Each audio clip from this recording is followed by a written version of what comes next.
Hello, I'm Timothy Peters, one of the National Youth Choir Fellows of 2022. My voice part is tenor. Now, I've actually already been associated with the National Youth Choirs of Great Britain. I was a member from 2011 to 2014, training choir in 2011 and the National Youth Choir thereafter. So for me, coming back into the fold of the National Youth Choirs of Great Britain is quite a big deal, actually. To be honest, I had no idea what to expect. I didn't know if it was going to be exactly the same or whether it was going to be radically different. The direction that NYCGB has gone in since I was last there, I'd say is really quite an exciting direction. As soon as I walked into the first rehearsal, I could tell that the spirit was exactly the same. Nothing had changed there. And I found myself laughing a bit too hard at some of the small in-jokes that have stayed. And that was definitely for nostalgic reasons, because some of those in-jokes just make no sense whatsoever. And then, of course, there's the National Youth Choir sound. When the choir sang the first chord, I can't remember what piece it was, it might have just been the warm-up. Just a first open triad, I was blown off my feet and holding back tears. It's just insanely good. And that got me thinking, as young adults starting a career in music, especially as portfolio musicians and as singers, conductors, you obviously have to start quite local. You might have been in national youth music organisations before, but starting your career, you're going to be starting in a town or city. And you'll get to know that area very, very well, and you can get to a very high standard. But a national standard is something very different. So obviously I'm talking about the quality of the sound there, but there's also the approach to music making is something I find really, really special with the National Youth Choirs. Everything is done very, very healthily regarding the physical singing apparatus. Also, the mental health is considered. Everything is very accessibly taught. There's no reliance on having music degrees or having done quite an academic music A-level. It's accessible to people who can basically immerse themselves in music making, and for people who want to be there, basically. And that has always been a feature of the National Youth Choir, but the thing that changes is the fact that they're always up to date with research, and now that they are directly associated with the Association of the Teachers of Singing, or AOTOS, NYCGB has vocal health research on tap to them, and that is something that is drip-fed from day one on the courses. So singing as a fellow in the choir was a very enlivening experience. It's obviously been a while since I've sung with a majority youth ensemble. I say youth because going up to age 25 is still a bit old to a teenager.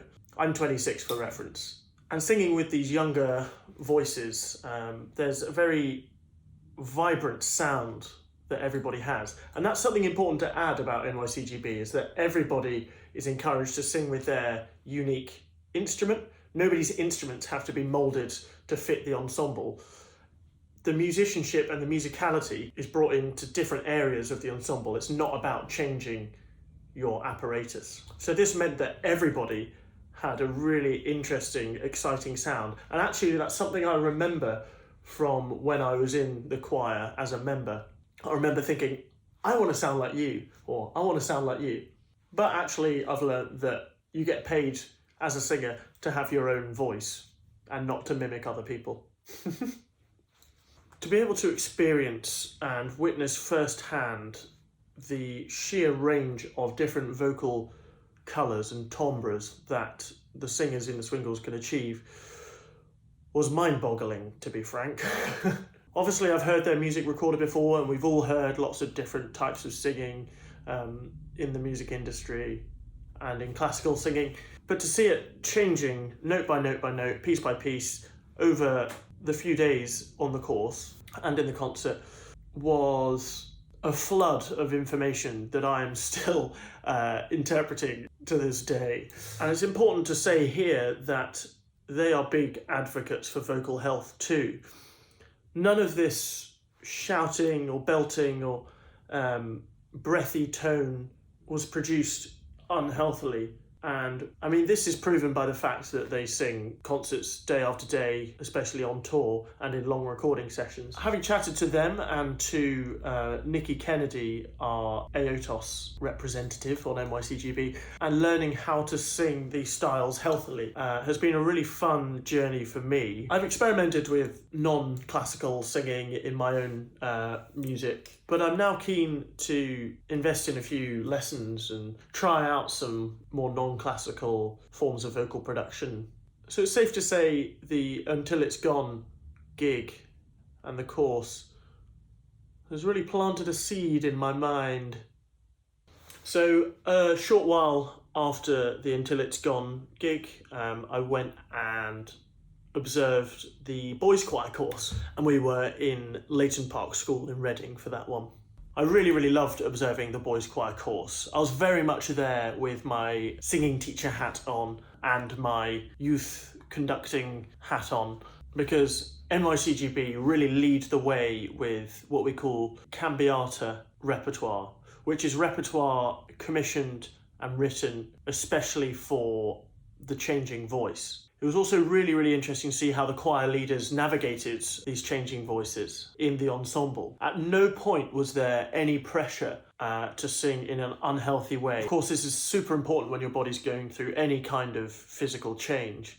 I mean, a quick fix for some of these things was just whacking stuff up the octave, whacking stuff down the octave. And naturally, this was all done very musically, not to affect the composition. I also had the great pleasure of seeing a couple of young singers who I hadn't seen since I worked with them finishing in 2019 when I left Sheffield. So this is a shout out to Moses and Seth. Hello if you're watching. It always makes me so happy to see young musicians being encouraged to pursue music out of school because of course organisations like NYCGB aren't held down by national curriculum or anything like that. So they have free rein to be utterly creative and innovative and progressive.